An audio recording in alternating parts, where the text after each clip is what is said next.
Oui, c'est un documentaire qui est paru plusieurs fois, qui a été repassé encore sur Arte l'année dernière, donc que beaucoup de gens ont pu voir, et qui est très faux sur le fond. Voilà. J'en citerai une très longue critique de fond sur le site de Véronique Chemla, mais ce que je veux dire, pour passer très vite sur ce documentaire. Et il faut le regarder intégralement et entièrement pour constater comment il procède d'une propagande modérément antisioniste.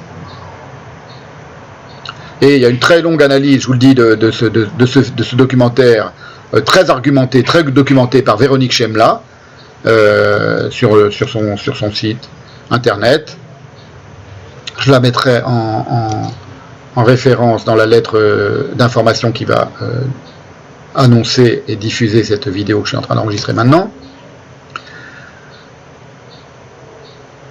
C'est un documentaire donc il faut regarder, où il faut lire les commentaires dithyrambiques de la presse télévisuelle, Le Monde, Télérama, Libération, qui ont porté ce documentaire ONU en 2013 lorsqu'il a été diffusé, dont les journalistes sont parfaitement ignares évidemment sur le rapport entre judaïsme et islam au cours des siècles.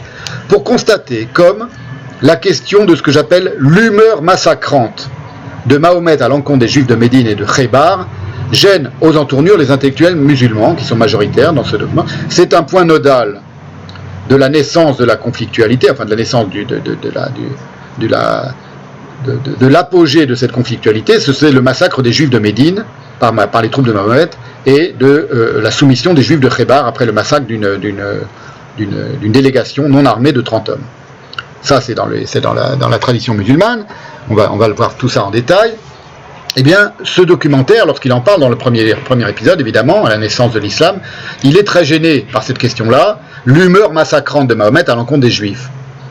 Et les intellectuels musulmans qui sont majoritaires dans la série, et les spécialistes de l'islam, juifs ou musulmans, se dépêtrent comme ils peuvent. On voit, c'est pour ça qu'il faut regarder ce documentaire, au moins le premier épisode, comme ils peuvent avec des arguments iréniques de recouvrement, des pudeurs élusives, pour cacher, pour dissimuler l'humeur massacrante de Mahomet. Il y a une humeur massacrante de Mahomet à l'égard des Juifs, on va le voir dans la dernière partie de cette séance. Elle est prégnante, elle est inévitable, elle est revendiquée d'ailleurs, de manière tout à fait décomplexée dans les textes traditionnels musulmans. Et il faut tâcher de comprendre pourquoi. Vu qu'il n'y a pas de réciprocité de cette animosité. Hein, je viens de le montrer là dans la première partie. Il n'y a rien de tel chez les Juifs. Et donc dans tout ce qu'il y a dans ce documentaire, les arguments iréniques de recouvrement, des pudeurs élusives, par exemple il y a un silence sur l'antisémitisme délirant de Neguib Azouri, dont je viens de parler longuement tout à l'heure, qui est évoqué comme celui qui prédit le fait que les deux peuples vont entrer en conflit. Voilà, alors c'est un grand antisémite et que c'est un fantasme paranoïaque lorsqu'il l'écrit en 1906. Le documentaire l'évoque rapidement et ne dit pas un mot sur son antisémitisme. Évidemment, ça pose problème. Des stéréotypes psychologiques sur la peur de l'autre, la haine de l'autre, qui sont ridicules, qui sont vraiment stupides, quoi. On fait pas ça dans un documentaire lorsqu'on veut avoir une certaine tenue intellectuelle. On ne dit pas ce genre de conneries. Des lieux communs vulgarisateurs, le juif perçu comme autre par le musulman, et donc détesté comme tel, ou craint comme tel, uniquement parce que c'est un autre. Voire carrément des omissions éhontées concernant la réalité de la dimitude. Où l'on dit, par exemple, c'était une des phrases prononcées dans ce documentaire, comme dans les histoires de famille, il y a eu des hauts et des bas, pour parler de la longue condition des juifs en terre arabe. C'est pas des hauts et des bas. C'est pas comme ça que c'est pas des histoires de famille, du tout. Alors évidemment, les historiens juifs de la condition, les spécialistes de la condition des juifs en terre arabe, les deux principaux sont Benjamin Stora et Lucette Valency, qui, eux, tiennent un propos très différent et très hostile d'ailleurs à Georges Bensoussan, qui va dans le sens d'une idylle, d'une osmose, etc., et qui a été infirmé et contredit et montré qu'il était purement fantasmatique chez ces historiens juifs nostalgiques de l'osmose soi-disant des juifs et des musulmans en pays arabes par Georges Bensoussan. Donc j'y reviendrai dans la prochaine séance, je vous le signale juste maintenant.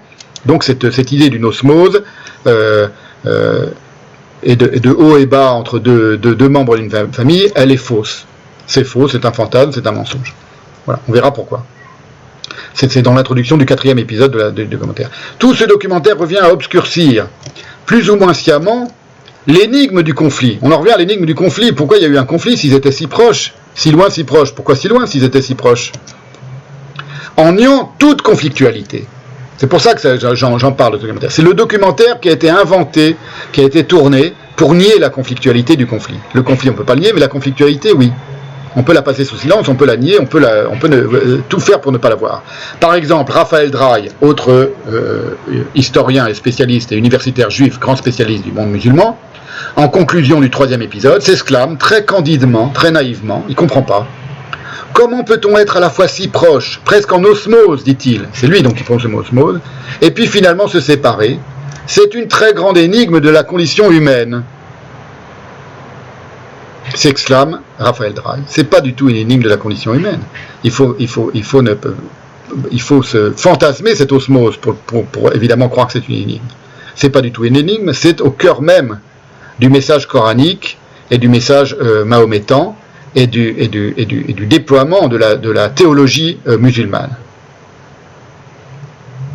Qu'il y a discorde et qu'il y a conflictualité et qu'il y a contentieux, c'est-à-dire recherche de querelles et de conflits, de la part de Mahomet et des musulmans et de l'islam à l'égard du judaïsme et des juifs, et pas du tout dans l'autre sens.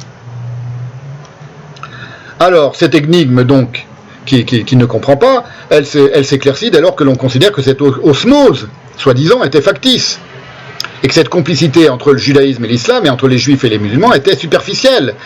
C'est pas qu'elle n'a pas existé. Il y a toujours des moments dans l'histoire, mais c'est vrai aussi dans le monde chrétien, où les communautés juives étaient relativement bien traitées, et dans une forme de complicité, pendant plusieurs décennies, pendant parfois même plusieurs générations, avec l'entourage non juif, qui fut chrétien ou musulman.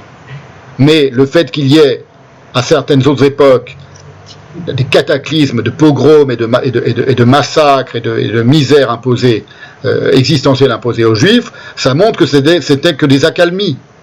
Et ça ne désignait rien d'essentiel. Ce n'est pas l'accalmie qui dit l'essence d'un rapport entre deux populations. C'est le massacre. Il y a des raisons d'ailleurs, des raisons politiques, des raisons historiques très faciles à comprendre, qu'explique très bien Georges Bensoussan. C'est que lorsque, par exemple, le monde musulman était en paix, était paisible, était florissant, évidemment l'animosité à l'égard des juifs se réfrénait et s'intériorisait. Et puis dans les moments de crise, ou dans les moments où le pouvoir du sultan, dans les régions éloignées par exemple, avait beaucoup moins d'emprise, la dhimitude, c'est-à-dire le statut de protection des non-musulmans par les musulmans, une sorte de pacte, devenait agression. C'était protection contre nous-mêmes, les musulmans, qui vous détestons, vous les juifs. Et on laissait libre cours à la détestation. C'est pour ça qu'il y a eu nombreux, tout au cours de l'histoire, nombreux massacres et pogroms, ça s'appelle pas des pogroms, mais enfin ça s'appelait des massacres, et des lynchages de communautés juives dans les pays arabes, bien avant la création de l'État d'Israël.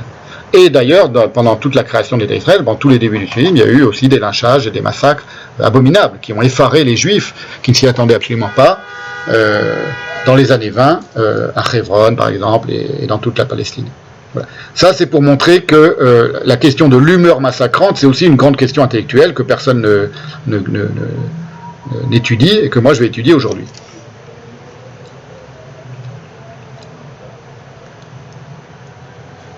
Et donc cette proximité culturelle, qui n'est pas fausse, mais qui n'a jamais été en réalité aussi influente que la rancœur théologique, et j'emploie les mots rancœur et rancune parce qu'elle est employée par des grands orientalistes, vous verrez, de la part de Mahomet, et de la part des musulmans, la rancœur théologique et l'animosité coutumière millénaire des musulmans à l'égard des juifs. Cette rancœur, cette rancune, c'est le mot par lequel à la fois Bernard Lewis et Maxime Rodinson, dans sa biographie de Mahomet, qualifie les sentiments de Mahomet à l'égard des Juifs. Une rancœur, une rancune. Et d'où vient-elle? Puisqu'il n'y a pas d'animosité des Juifs à l'égard des musulmans, ni à l'égard des Arabes.